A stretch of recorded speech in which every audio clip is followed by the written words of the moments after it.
बिस्मिल्लाहिर्रहमानिर्रहीम। The blank page official में आपको खुशामदीद कहते हैं। अगर आप नए हैं इस चैनल पर तो सब्सक्राइब ज़रूर करिएगा और बेल आइकन को प्रेस करना ना भूलिएगा।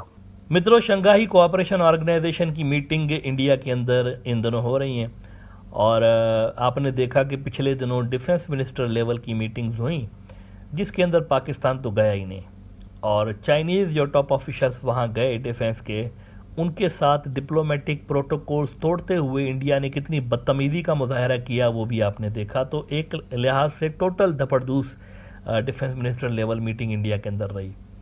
लेकिन अब वहाँ पर फॉरेन मिनिस्टर लेवल की मीटिंग्स हो रही हैं इंडिया के अंदर। गोवा में एससीओ के इजलास में फॉरेन मिनिस्टर्स आएंगे और अभी तक की इतलात के मुताबिक चाइनीज़ फॉरेन मिनिस्टर भी आ रहे हैं और पाकिस्तानी फॉरेन मिनिस्टर भी आ रहे हैं गोवा के अंदर।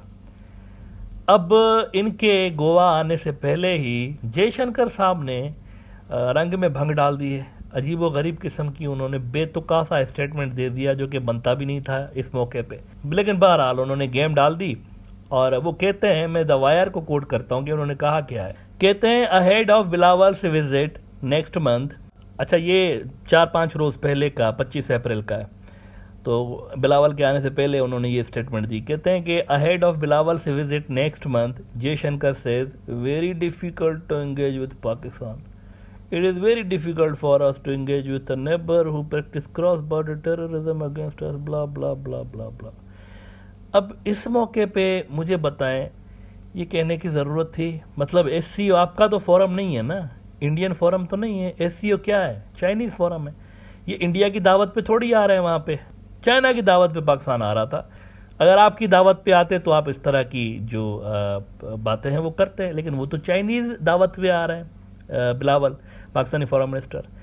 तो आपको यहाँ पर ये चीज़ बोलने की क्या ज़रूरत थी कि हम बात नहीं करेंगे, ये नहीं, अब नहीं करें, दैट्स फाइन, नहीं करें, आपका अपना नुकसान है। और कैसे नुकसान है भी मैं एक्सप्लेन करता हूँ। आपने कहा कि हमारे चाइना से जो बायलैटरल ताल्लुकात हैं वो डिपेंड करते हैं बॉर्डर पे क्या सूरत हाल है। चाइनीज़ कहते हैं नहीं, बॉर्डर को साइड पे रखें, हम बायलैटरल जो ताल्लुकात हैं वो बेहतर बनाए, बाकी मुद्दों पे तो खुद ही बॉर्डर पे हम सेट हो जाएंगे। आप उनकी बात नहीं मान रहे।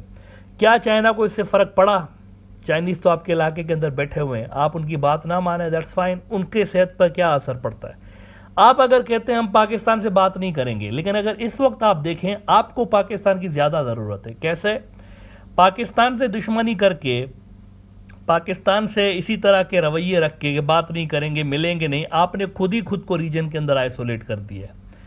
वो यूं कि आप अफगानिस्तान में आपको दूध में से मक्खी की तरह बाहर निकाल के फेंक दिया गया है। सेंट्रल एशिया के अंदर आपका वजूद नहीं रहा बिकॉज आपकी कनेक्टिविटी नहीं है। आपने चाबहार बनाया था, ईरान आपसे अभी भी कंप्लेन कर रहा है। ये अजीत दोवल गया है वहाँ पर ईरान, उसका अभी बताता हूँ उन्होंने क्या हरकत की है वहाँ पर भी ईरान ने इनको कहा कि चाबहार पे आपने काम बहुत ही स्लो कर दिया है, इस पर हमें कंसर्न्स हैं। तो अगर आप चाबहार जाएंगे भी, बनाएंगे भी चाबहार का पोर्ट, तो भी सेंट्रल एशिया जाने के लिए आपको अफगानिस्तान से जाना पड़ेगा। और अफगानिस्तान में बैठे हुए हैं पाकिस्तानी, चाइनीज़, ये बैठे हुए हैं, they are the top players.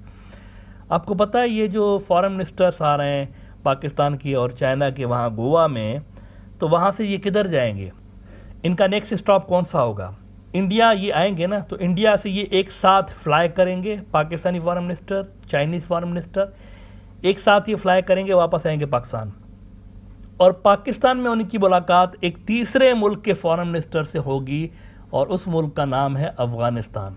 तो पाकिस्तान और चाइना बेसिकली टॉप प्लेयर्स हैं अफगानिस्तान के अंदर इस वक्त, और आपको कनेक्टिविटी के लिए बेसिकली पाकिस्तान की ज़रूरत पड़ेगी, चाहे आप चाबहार के ज़रिए पाकिस्तान को स्किप करें या पाकिस्तानी रास्तों के ज़रिए जाएं। दोनों सूरतों में अफगानिस्तान के अंदर आपको पाकिस्तानी कोऑपरेशन की ज़रूरत है। बल्कि ये भी अब इतलात आ रही है नहीं कि ये जो कुछ अर्सा पहले अफगान तालिबान ने इंडिया से कहा था कि हम इंडिया से भी अच्छे ताल्लुकात चाहते हैं, and they basically reached out to India कि हमारे अंदर आपके जो रिमेनिंग ये जो प्रोजेक्ट्स चल रहे हैं इसको पूरा करें और ये सारा कुछ। तो बड़ा इस पे शादियाने बजाए जा रहे थे। ये जो मेजर गोरावारिया साहब जैसे एनालिस्ट हैं इंडिया के, वो तो नाच नाच के घुंघरू तोड़ दिए उन्होंने कि कमाल कर दिया, हम देखें हमारे बिना तो सरवाइव नहीं कर सकते, हमारे पैसे चाहिए इनको, हमारी इन्वेस्टमेंट चाहिए, पाकिस्तान क्या बेचता है हमारे सामने। अब डिटेल्स ये आ रही हैं कि बेसिकली पाकिस्तान नहीं, इनको बाजवा था इसके पीछे, बाजवा ने इनको बोला था जाओ और इंडिया को भी कहो कि कोई मसला नहीं, अगर आप भी आना चाहते हैं अफगानिस्तान के अंदर कुछ प्रोजेक्ट्स कंप्लीट करना चाहते हैं या दैट्स फाइन, हम आपके साथ भी नॉर्मलाइज्ड रखेंगे रिलेशंस, इसमें कोई मसला नहीं। बाजवा ने, general Bajwa, farmer Pakistan army chief, उसके कहने पे तालिबान ने, डॉन न्यूज़ को मैं यहाँ पर कोट कर देता हूँ रेफरेंस के लिए, Taliban consulted general Bajwa before reaching out to India. तो वो अगर इंडिया से बात भी करते हैं तो पाकिस्तान से पूछ के करते हैं। तो यहाँ आपकी कोई रेलेवेंस नहीं है रीजन के अंदर, मतलब अगर सेंट्रल एशिया और अफगानिस्तान खासतौर पर देखते हैं, आपकी नहीं है रेलेवेंस, पाकिस्तान की है। आपको ज़रूरत है पाकिस्तान की, पाकिस्तान को आपकी ज़रूरत नहीं है। पाकिस्तान को आपकी ज़रूरत रॉक्स के हवाले से सिर्फ एक मुद्दे पे, और वो कश्मीर का मुद्दा है। आपको पाकिस्तान की ज़रूरत बहुत सारे मुद्दों पे पड़ती है, लेकिन चूंकि हिंदुत्व की सरकार है तो आप ओपनली इस चीज़ को जो है वो कन्फेस नहीं कर सकते, अपनी पब्लिक के सामने बता नहीं सकते। That is the point. अब अजीत डोवाल इंडिया के एनए से ये पहुंचे ईरान। मैं आपको ज़रा ये जो हिंदुत्व की रिजीम वहाँ इंस्टॉल हो गई है ना, जो हाईजेक करके बैठी है सिस्टम को, इनकी हरकतें बताता हूँ। मैं यहाँ पर कहता रहता हूँ कि ये मेंटली बैंकरप्ट है।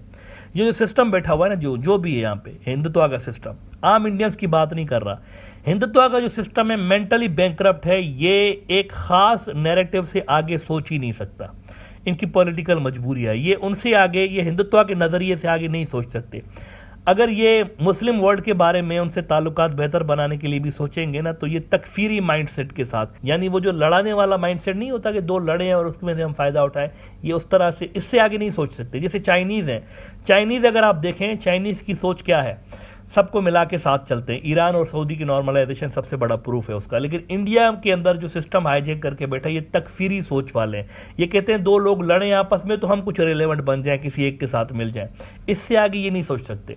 अजीत डोवाल ईरान गया है और ईरान में बैठ के इसने स्टेटमेंट किया दी है अफगान तालिबान के खिलाफ, और मुझे लगता है कहीं ना कहीं मिडल ईस्ट वालों के खिलाफ भी उसने यहाँ पर ये बोंगी मारी है। द ट्रिब्यून को मैं कोट करता हूँ, इंडिया का बड़ा अखबार, दिखाता हूँ आपको किसने कहा क्या है वहाँ पे। द ट्रिब्यून कहता है कि India Iran must jointly root out तकफीरी टेररिज्म। अजीत डोवाल वहाँ पर बैठ के ईरानियों को कहते हैं कि तकफीरी टेररिज्म जो है ना, आइए हम और आप मिलकर लड़ते हैं उसके खिलाफ। अब तकफीरी टेररिज्म क्या है? तकफीरी टेररिज्म ये होता है कि जब एक इंतहा पसंद नज़रिया, जो कि ख़ुद को मुसलमान कहते हैं लोग, उनका कोई नज़रिया इंतहा पसंद, दूसरे मुसलमान को कहेंगे तुम मुसलमान नहीं हो। दिस इज़ द तकफीरी माइंडसेट, और ये आम तौर पर यूज़ होता रहता है अहले तशय्युअ के हवाले से। अब ये ग्लोबल स्टेज पे कभी भी नहीं रहा, ये छोटे लेवल पर हमेशा रहा है, इसमें कोई शक नहीं, छोटे लेवल पर रहा है। लेकिन मुसलमानों के अंदर पर्टिकुलरली लार्जर स्केल पे जनरली ये चीज़ मौजूद नहीं है। आप देखें आज भी, अगर आप देखें, अगर मुसलमानों में शिया सुन्नी की तकफीरी सोच होती है करके, ये कोई बिल्कुल ऐसा ही है, मुसलमान नहीं है अहले तशय्युअ बरादरी, तो फिर हरम पाक में साथ में दोनों खड़े होकर नमाज़ पढ़ते हैं, मक्का मदीना में साथ में होते हैं, हज भी साथ में करते हैं, अल्लाह भी एक है, रसूल भी एक है, कुरान भी एक है, बेसिक चीज़ें एक है। तो जनरल जो मुसलमान कम्युनिटी है उसके अंदर तकफीरी एलिमेंट नहीं है। ये 0.0000000 को एंडलेस 0.1% लोग ऐसे ज़रूर ठग मौजूद रहे हैं, दाइश किस्म के या टीटीपी किस्म के, जो कि इस तरह की हरकतें करते रहते हैं। और इस वक्त भी अगर आप देखें ईरान सऊदी नॉर्मलाइजेशन के बाद, तो ये जो इस तरह की तंजीमें हैं उनका तो फ्यूचर इस वक्त वैसे ही डार्क है। तो इस मौके पे वो वहाँ जाकर ईरान को कह रहे हैं कि हम आपकी हेल्प करेंगे। हिंदुत्व वाले आरएसएस, जो कि सबसे बड़ी इंतहा पसंद तंजीम है दुनिया की in terms of number of people that it has, तो आरएसएस की पॉलिटिकल विंग बीजेपी के अपॉइंट किया हुआ एनएसए ईरान को बता रहा है कि हम आपको बताएंगे एक्सट्रीमिज्म से कैसे लड़ना है। अभी असल में उनको प्रोवोक कर रहे हैं कि अफगान तालिबान तकफीरी हैं और मिडल ईस्ट के अंदर भी बहुत सारे तकफीरी हैं, तो आप और हम मिलकर तकफीरियों से लड़ते हैं। ये अंधेरे में तीर चलाने वाली बातें हैं कि किसी तरह से ईरान की सपोर्ट हमें मिल जाए और हम रेलेवेंट बन जाएं रीजन के अंदर। ऐसा नहीं होने जा रहा। ये मोदी पहले ट्रिक्स खेल चुका है। मैं आपको मोदी की स्टेटमेंट, पहले मोदी ने सूफीज़म जो है ना वो इंट्रोड्यूस कराने की, इसका अपना बनाया हुआ सूफीज़म, जो कि बेसिकली सूफीज़म नहीं है, वो इंट्रोड्यूस कराने की कोशिश की थी कि सोशल इंजीनियरिंग करते हैं अफगानिस्तान के अंदर और सूफीज़म को प्रमोट करते हैं और हम जो है ना इनसे लड़ते हैं। आपको ज़रा मैं रेफरेंस दिखाता हूँ। 2021 में जब 15 अगस्त को इंडिया के नेशनल डे के मौके पे, इंडिपेंडेंस डे के मौके पे अफगान तालिबान घुस गए थे काबुल के अंदर, और काबुल के अंदर घुस के उन्होंने अपनी गवर्नमेंट का ऐलान कर दिया था। तो तब से इंडिया परेशान था कि हमारा क्या होगा। उसी साल SCO की मीटिंग हुई उसके बाद, और एससीओ की मीटिंग में मोदी एससीओ के मेंबरान को वहां पर कह रहा था कि सूफीज़म को ना सूफीज़म इम्प्लीमेंट करते हैं, अफगानिस्तान को ज़रा थोड़ा सा सोशल इंजीनियरिंग करते हैं, यहाँ पे सूफीज़म लाते हैं और ये जो एक्सट्रीमिस्ट आ गए ना इनको दपड़दूज करते हैं इनको। वियॉन न्यूज़ ने रिपोर्ट किया था, at SCO PM Modi highlights Central Asia's Sufi heritage to fight extremism. ये बाकायदा उसने कहा था कि सारे मिलके रशियंस को भी कहते रहे, ईरानियों को भी कहते रहे कि सूफी गवर्नमेंट लेकर आते हैं, इनसे लड़ते हैं। और डेली हो एक और इंडियन अखबार है, उनका जरा हेडलाइन देखिए, why are Indian Wahhabis angry with Modi for promoting Sufism. वही तकफीरी सोच असल में इनके अंदर है कि दो लड़े और हम जो है ना उससे एक में से फायदा उठाएं। इसीलिए मैंने कहा शुरू में कि ये जो हिंदुत्ववादी टोला है ना इंडिया के अंदर, मेंटली बैंकरप्ट हैं ये इससे आगे नहीं सोच सकते। इनके दिमाग में बस यही है कि दो धड़े लड़ेंगे तो हम जो है ना किसी एक में रेलेवेंट हो जाएंगे, इससे आगे नहीं सोच सकते। चाइनीज जो फिलॉसफी है वो कम्प्लीटली डिफरेंट है। अब अजीत डोवाल को मेरे ख्याल से इस मौके पे तकफीरी नहीं खेलना चाहिए था। कोई तकफीरी एलिमेंट इस वक्त मेरे ख्याल से मौजूद नहीं है, और कोई भी मुल्क जो है, ना पाकिस्तान, ना अफगानिस्तान, ना सऊदी, ना ईरान, कोई भी मुल्क इस किस्म की चीज़ को अलाउड करता है। मुसलमान जनरली इस चीज़ को अलाउड नहीं करते। तो इस वक्त ये आउट ऑफ नोवेयर इशू छेड़ना ही ईरान के अंदर मेरे ख्याल से फजूल था और अंधेरे में तीर चलाने की कोशिश की है। जैसे मोदी के सूफीज़म वाली जो बड़कें थी वो किसी ने सीरियसली नहीं ली, तो ये वाली भी जो अजीत डोवाल की ये जो तकफीरी खेल रहे हैं ना, ये भी कोई सीरियस नहीं लेगा।